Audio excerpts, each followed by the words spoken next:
The doctors Hunter and Samuel, and of course the topic is the Cooperative Extension Program at Tennessee State University 2005. Of course, Dr. Hunter, we promised that we'd give you and Dr. Samuel an opportunity to talk about specific programs that you'd like to highlight in your specific area, in the area of home family life with you, and of course in the area of the 4-H club with Dr. Samuel. Let's start off by having you to talk about some of these programs, Dr. Samuel. Sure. I mean, Dr. Hunter. Well, that's okay. Well, you know. And you almost said home economics. Say home economics. Okay. And it used to be home economics. Okay. It did. And some years back, the name was changed to Family and Consumer Sciences. Okay. And then with my component is focusing on family life.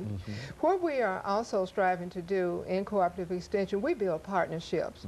Our program comes under the auspices of the U.S. Department of Agriculture and is federally funded. However, we are partners, and so Tennessee State University is a federal partner in the efforts of Cooperative Extension. And we have been reaching out into the community, embracing community partnerships to establish a better rapport whereby service could be rendered to the less fortunate or the underserved or limited resource individuals. So we are focusing also some time and efforts on service learning and community partnership.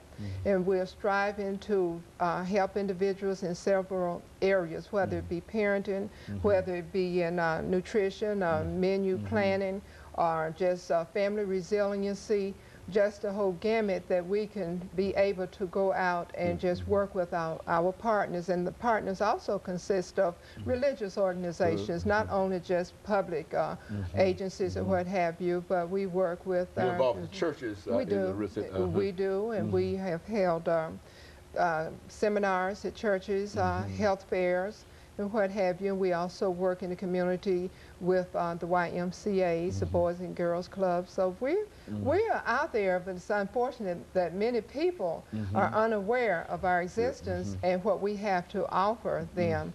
And before we sign off, I would like to leave my telephone number with the public, whereby if they should have any questions, they could feel free to call or contact me, and I can discuss further some of the things that I may be able to involve myself and involve them in working together with us at Tennessee State Cooperative Extension. Very good. And Dr. Samuel, we rarely think about the 4-H club now, as a matter of fact, but still it's a very, very active organization, and you've got some very, very good positive programs. Let's talk about some of those programs. Well, in a lot of your rural counties, there are certain parts geographically of the state and of the U.S. that 4-H is just still viable and a great part of the community. It is in Nashville as well, but what we are really focusing on right now is looking at metropolitan urban issues and how to address those issues, because traditionally 4-H has been an agricultural type program. So again, the hip hop in the city, some of the leadership programs and seminars that we have been conducting are really more tailored toward metropolitan areas. We have a great entrepreneurship program called Mini Society, in which they learn about economics, about government, citizenship, learn how to develop a marketing plan. We know that the vast majority of business owners are not minorities, especially U.S.-born minorities. When you see a minority owning a business, typically they have, you know, come over here from somewhere else. So what we're trying to get young people to do is start thinking about what are some of the talent, skills, and abilities that you have that you could either provide a product or a service with and sell that, and that has been very, very successful. They actually develop their own society to decide whether or not it's going to be, you know, autocratic or democratic, whether or not they're going to have a welfare system. So really to get them thinking about some of the social issues and things that adults have to deal with every day, as well as a program called Teen Leadership Connection. And again, it's to think about building leaders for tomorrow, because they are our next mayors and lawyers and doctors and auto mechanics and teachers and everything else that will be 20 years from now, the young folks that we're working with. We have to really prepare them and guide them and direct them in a way that they will be able to demonstrate and exemplify the leadership skills that they need. I certainly want a good group of young people working when I retire, some of those types of things. So just a number of program camps, a program on communication, verbal communication, written, again, really focusing on life skills that are going to be simply critical for them to have to function effectively in society. That's our primary focus. Again, putting the urban twist on it, because we know that Davidson County is a very metropolitan area, and so some of the issues that the young people in this county are faced with may not be an issue in Cheatham County or in Wilson County. So we are really looking at what's going on here and focusing our efforts, energy, and attention on helping those young people develop in a positive manner. You know, Dr. Sanders, let's have you, over the last 4 minutes that we have you and Dr. Samuel, to speak to the statement, the impact that the cooperative extension program is having on the state of Tennessee. That is, you've got some information. Do you think that it's having a very positive impact, and if so, what are the positive things that are coming out of it? Let's look at it from that perspective. Oh, yes, and I would say that we have profound impact on the programs we provide in Tennessee. And we go by a logic model, and in that logic model, of course, you know, the issues would be the inputs, and then you have the program delivery or the training where the individuals receive the knowledge.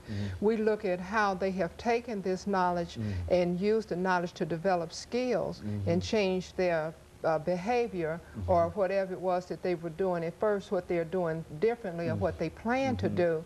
And so we have good reports on our impact, and I give you a case in point.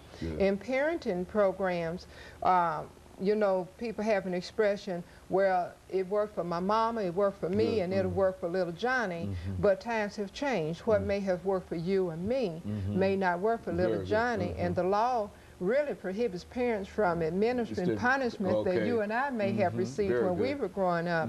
So it trains the parents to be able to make better decisions in choosing the method of punishment and discipline that they would administer to their children. You know, alternatives to spanking or what have you, or to make decisions to help their children to be focused and set some goals in their lives. So it starts with the parents so that they can set those goals and to change the things that they're doing, their practices, and to be more effective as family members.